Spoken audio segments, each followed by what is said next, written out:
এখন আমরা যে সমাজে বসবাস করছি, কমপক্ষে এটুক তো যে নির্ভয়ে কথা বলা যায়, এবং কথা বললে পরে যে কেউ গুম হবে না এই নিশ্চয়তা দেওয়া যায়। ফ্যাসিবাদ কায়েমের ইতিহাস তো বিএনপির নেই, বরং ফ্যাসিবাদ থেকে উত্তরণের গৌরবোজ্জ্বল ইতিহাস বিএনপির। আপনারা জানেন, বারবার আমাদের দেশের সার্বভৌমত্বকে দুর্বল করার জন্য, স্বাধীনতাকে সংকুচিত করার জন্য অনেক প্রচেষ্টা হয়েছে, কিন্তু জনগণের অকুতভয় তেজোদ্দীপ্ত বীরত্বের কাছে সেই অপশক্তি পরাজিত হয়েছে। গ্লিটারের টুইন লেমন ও অ্যান্টিব্যাকটেরিয়াল ফর্মুলা বাসনকে চকচকে জীবাণুমুক্ত করে আমাদের দেয় গ্লিটার গ্যারান্টি।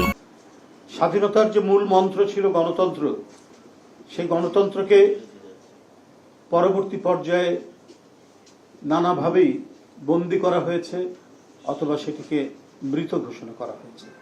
কখনো বাকশালের নামে, কখনো মুক্তিযুদ্ধের চেতনার নামে মানুষের সকল বাক ব্যক্তি স্বাধীনতা, মানুষের চলাচলের স্বাধীনতা, মানুষের কথা বলার স্বাধীনতা কেড়ে নিয়ে একটা ভয়ের পরিবেশ, একটা উৎকণ্ঠার পরিবেশ বিরাজমান করে রাখা হয়েছে।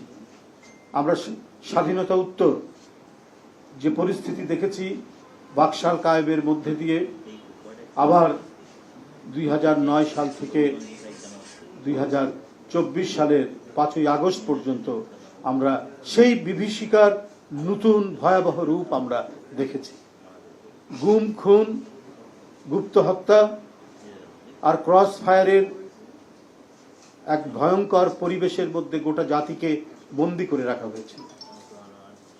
সেই বন্দিত্বের অবসানের জন্য কি নিরন্তর সংগ্রাম আমরা করেছি দেশনেত্রী বেগম খালেদা জিয়ার নেতৃত্বে। এই অকুতভয় মহিষী নেত্রী তার জীবনের সমস্ত আয়েশ, আরাম, নিরাপত্তা কোনো কিছু তুচ্ছ না করে গণতন্ত্র ফেরানোর জন্য সংগ্রাম চালিয়ে গেছেন নিরন্তরভাবে। তারপরে আপনারা সবাই জানেন, তাকে মিথ্যা মামলায় এই মহিষী নারীকে একটি ভগ্ন স্তূপের মধ্যে, ভগ্ন স্তূপ হয়ে যাওয়া একটি কারাগারের মধ্যে বন্দী করে রাখা হয়েছে। এরপরে তারই সুযোগ্য পুত্র, জ্যেষ্ঠ পুত্র, সেই সময়ের ভারপ্রাপ্ত চেয়ারম্যান, এখন বিএনপির চেয়ারম্যান এবং দেশের নির্বাচিত প্রধানমন্ত্রী জনাব তারেক রহমান দলের নেতৃত্ব নিয়ে দেশনেত্রী বেগম খালেদা জিয়ার গণতন্ত্রের সংগ্রামের পতাকাকে তিনি বিজয়ের পথে নিয়ে এসেছেন। বেগম খালেদা জিয়ার সংগ্রামী চেতনা এবং মহান মুক্তিযুদ্ধের ঘোষক শহীদ রাষ্ট্রপতি জিয়াউর রহমানের গণতান্ত্রিক চেতনা, এটাকে বুকে ধারণ করেই জাতীয়তাবাদী শক্তি তারা সকল অত্যাচার, নিপীড়ন, নির্যাতন, আয়নাঘরের মধ্যে বসবাস করেছে বছরের পর বছর ধরেও কেউ পিছপা হননি গণতন্ত্র ফেরানোর আন্দোলনে। বন্ধুরা আমার, এখন আমরা যে সমাজে বসবাস করছি, কমপক্ষে এটুক তো যে নির্ভয়ে কথা বলা যায়, এবং কথা বললে পরে যে কেউ গুম হবে না এই নিশ্চয়তা দেওয়া যায়। অবলীলায় কি পার্লামেন্টের ভিতরে বাইরে টকশোতে নির্বিঘ্নে সবাই কথা বলছে। মানুষের প্রাণ ভরে কথা বলা, সত্য উচ্চারণ করা যে পরিবেশ, সেটি তো গণতন্ত্রের প্রধান শর্ত।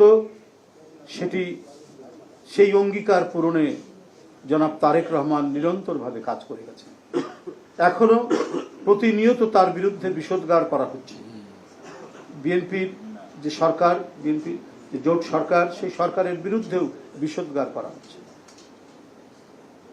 বিরোধী রাজনীতির পক্ষ থেকে বলেছেন এক ফ্যাসিবাদ বিদায় নিয়েছে, আরেক ফ্যাসিবাদ কায়েম হয় কিনা সেটা দেখতে হবে।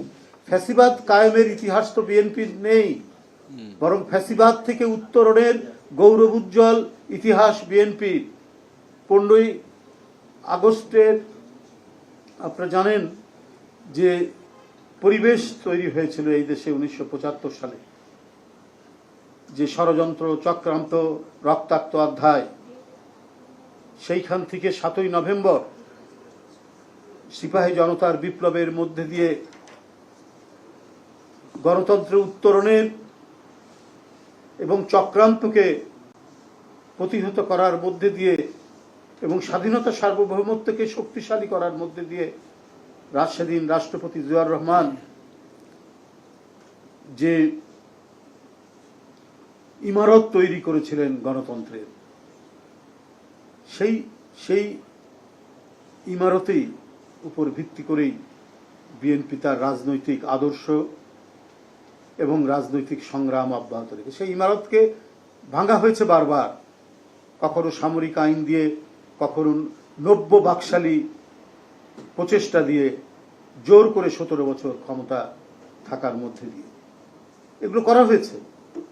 কিন্তু কোনোটার সাথেই আপোষ করেনি বেগম খালেদা জিয়া বা তারেক রহমান, সেটা আপনারা সবাই জানেন। আপোষের যে দৃষ্টান্ত আমরা দেখেছি, এরশাদের মতো একজন অবৈধ ক্ষমতা দখলকারী, তার সাথে আপোষ যারা করেছেন তাদেরকে সবাই চেনে। তাই তারেক রহমানের নেতৃত্বে যে বাংলাদেশ, যে স্বপ্ন তিনি দেখিয়েছেন, সেই স্বপ্ন পূরণের পথে এই দেশ ক্রমাগতভাবে এগিয়ে যাচ্ছে। বর্তমান সরকার তারা কিভাবে 5 বছর দেশ পরিচালনা করবেন তার আভাস কিন্তু আমরা পাই। অবশ্যই গণতন্ত্রের পথে দেশ এগোবে, প্রত্যেকে তার প্রাণ খুলে কথা বলার অধিকার থাকবে, সমালোচনা করার অধিকার থাকবে। এখন পর্যন্ত আপনারা দেখেছেন কারো কোনো তীব্র সমালোচনা, এবং সেটা অন্যায় সমালোচনা হলেও কেউ কিন্তু কোনো ধরনের রাষ্ট্রীয় হয়রানির সম্মুখীন হয়নি। তো সুতরাং এখানেই বোঝা যায় এই গণতন্ত্রের জন্যই লড়াই হয়েছে 17 বছর দেশনেত্রী বেগম খালেদা জিয়ার নেতৃত্বে, তারেক রহমানের নেতৃত্বে। বিএনপি এবং এর অঙ্গ ও সহযোগী সংগঠনের নেতাকর্মী সহ সকল ইউনিটের সর্বস্তরের নেতাকর্মীকে কর্মসূচি সফল করার জন্য অনুরোধ করা হলো। বন্ধুরা আমার, এই হলো মহান স্বাধীনতা জাতীয় দিবস উপলক্ষে আমাদের কর্মসূচি। এর মধ্যে যদি আবার নতুন করে কোনো কারেকশন আসে সেটাও আপনাদেরকে আমরা প্রেস রিলিজ আকারে জানিয়ে দেব। এখন পর্যন্ত এই আমাদের কর্মসূচি আমরা দলীয় নেতৃবৃন্দের সাথে, মহাসচিবের সাথে আলোচনা করে আমি আপনাদের কাছে এখানে উপস্থাপন করবেন। আপনারা ঈদের পরের দিন এখানে সবাই উপস্থিত হয়। আমি আপনাদের সকলকে আবারও ঈদ মোবারক জানিয়ে আমার বক্তব্য এখানে শেষ করছি। ধন্যবাদ।